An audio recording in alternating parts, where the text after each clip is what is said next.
Mesdames, Messieurs, bonjour. C'est avec un énorme plaisir que je vous retrouve ici, à l'extérieur, sur un terrain de football sablonneux, le terrain de SICAP Liberté 5 de Yonundam. Vous avez pu voir des images d'une cérémonie, des anciens de Dial Diop, peut-être des nostalgiques qui ont décidé de faire revivre un club mythique qui nous a valu des titres et qui a fait également éclore de jeunes talents.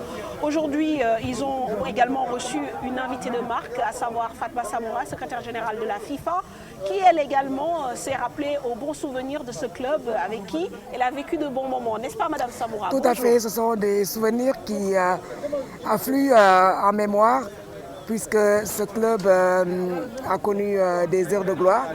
Aujourd'hui, ce club a des difficultés, mais je me rappelle que lorsque je suis rentrée de France après mes études, mon mari a eu la chance de diriger la section de football pendant une année et je revis donc ces souvenirs de ce club qui avait très peu de moyens mais qui se débrouillait pour se hisser au plus haut niveau du football national avec beaucoup de nostalgie, effectivement. Aujourd'hui, le Dial Diop n'est qu'une vague, n'est qu'un vague souvenir en fait pour les nouvelles générations.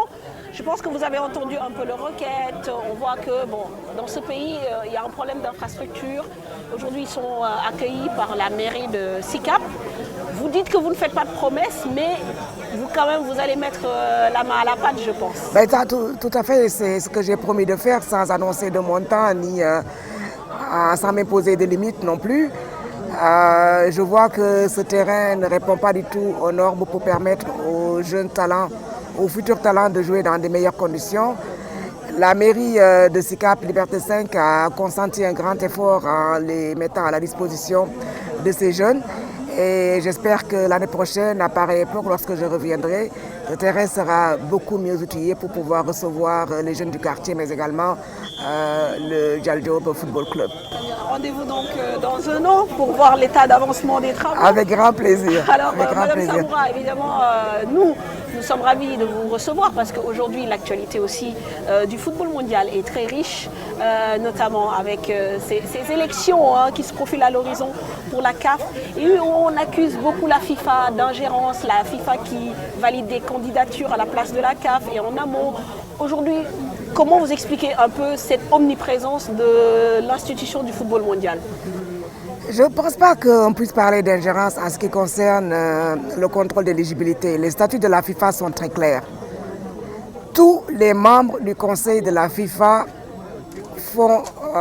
doivent passer impérativement devant la commission de gouvernance et donc la sous-section chargée du contrôle d'éligibilité.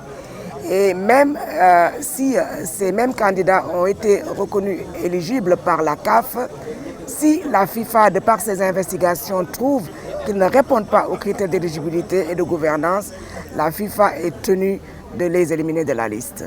Donc parler d'ingérence lorsqu'on connaît bien les statuts de la FIFA, je crois que ce sont des propos que des gens mal intentionnés sont en train de faire flotter ici-là pour pouvoir peut-être saper ce principe.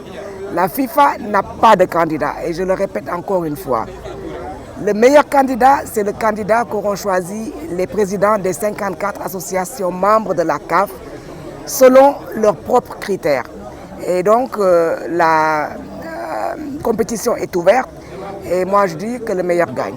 Très bien. Mais quand vous dites qu'il n'y a pas d'ingérence, on veut bien vous croire, mais certains vous rétorqueront également que la FIFA ne se serait pas permis ce genre d'acte avec l'UEFA, la Comebol. Mais ça, c'est encore mal connaître la FIFA. Voilà, je pense que vous vous souviendrez, il y a 4 ans, le vice-président de la Russie, je dis bien le vice-président, M.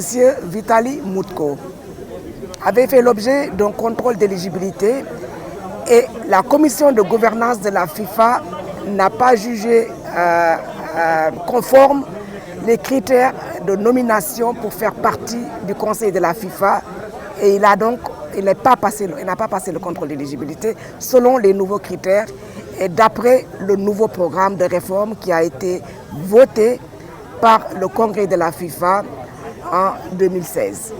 Très bien. Donc, vous vous souviendrez également d'autres candidats de l'AFC, donc de l'association, la Confédération asiatique de football, qui n'ont pas passé le critère d'éligibilité et qui n'ont pas pu faire partie du Conseil de la FIFA. Et cela arrive régulièrement. Donc, dire que la FIFA ne s'intéresse qu'à la CAF, c'est vraiment ne pas connaître les statuts de la FIFA. Aujourd'hui, comment on peut définir un peu l'état des relations entre la FIFA, Mme Samoura, et la CAF? Parce qu'on se souvient également que vous avez été déployé par la FIFA à la demande de la CAF pour regarder un peu le fonctionnement de l'institution. Vous êtes resté 6 mois, finalement, ça n'a pas été renouvelé. Est-ce que ce n'est pas là le début d'une cassure entre l'institution africaine et l'institution mondiale? Je ne pense pas qu'il y ait de cassure. La CAF m'a demandé de venir les aider à corriger certains aspects de la gouvernance footballistique. À l'issue de cette mission de 6 mois, il y a eu un plan d'action qui comportait 100 points.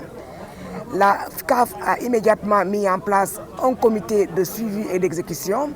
Maintenant, à la CAF de nous prouver qu'elle veut vraiment mettre les pendules à l'heure en exécutant les parties de ces recommandations qui leur semblent conformes au désir du leadership. Est-ce que vous aviez eu envie de rester, de prolonger? C'est la CAF qui m'a demandé de venir. La CAF a jugé que les recommandations qui ont été formulées étaient suffisamment claires pour leur permettre de prendre la relève. Moi, je suis parti, je n'étais pas au chômage. Le seul moment où je pouvais faire cette mission, c'était pendant le premier semestre de l'année dernière. Le deuxième semestre donc, de l'année dernière, donc de juillet 2019 à janvier 2020, puisqu'on n'avait aucune grande compétition internationale. Aujourd'hui, la CAF aurait souhaité que je vienne, que ça m'aurait posé beaucoup de problèmes, puisque nous avons la Coupe du Monde du Qatar qui se profile à l'horizon 2022 et la Coupe du Monde féminine qui pour la première fois est co-organisée par 2 confédérations et qui sera également célébrée en 2023. Je n'ai rien demandé, on m'a demandé de venir, j'ai accepté d'aider parce que c'est mon continent.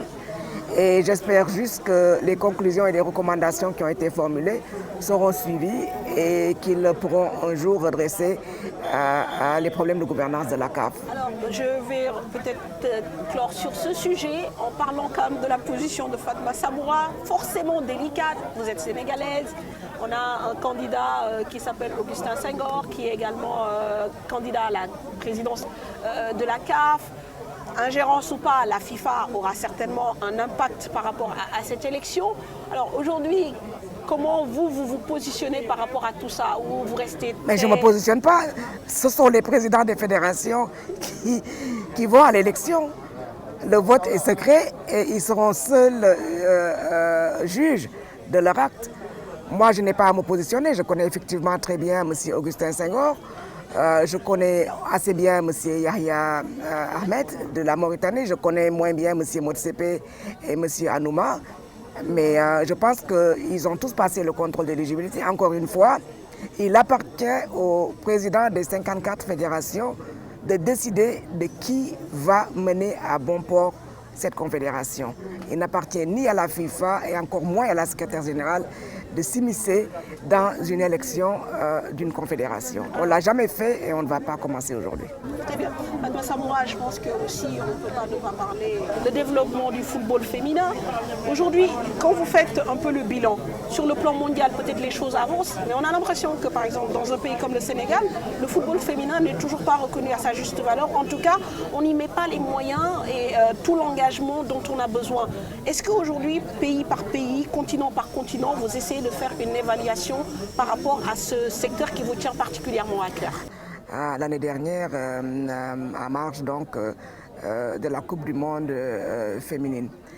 Mais ce que je voudrais dire, c'est que la FIFA a décidé de mettre $1 milliard sur les 4 prochaines années, donc jusqu'en 2026, pour permettre la promotion et le développement du football féminin.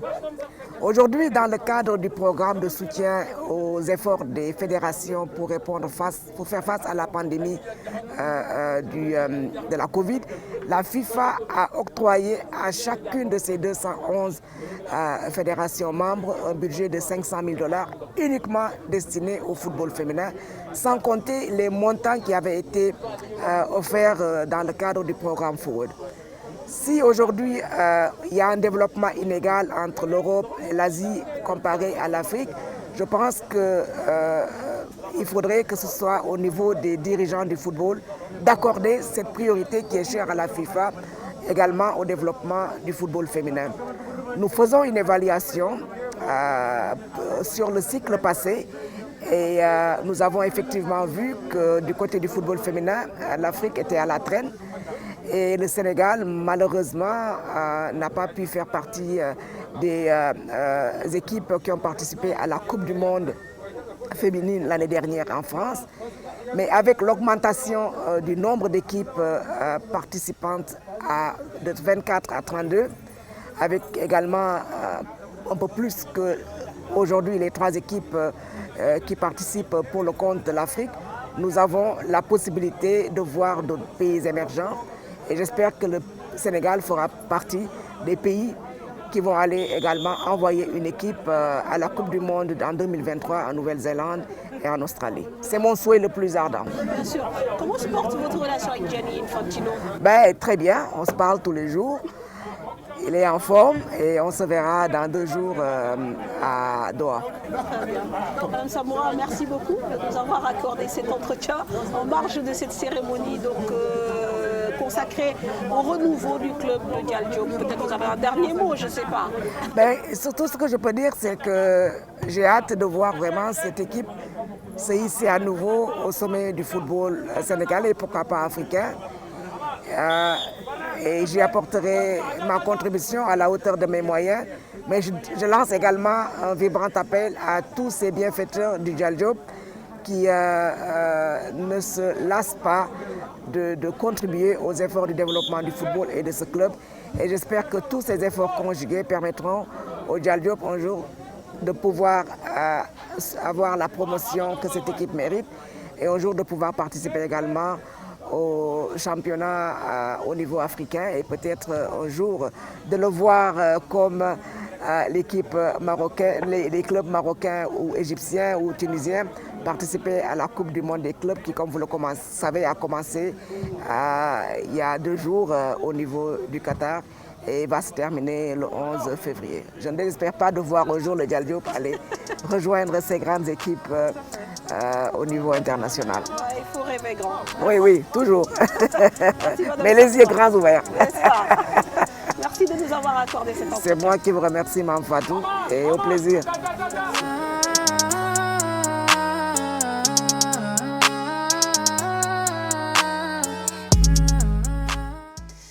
Voilà, la secrétaire générale de la FIFA qui n'a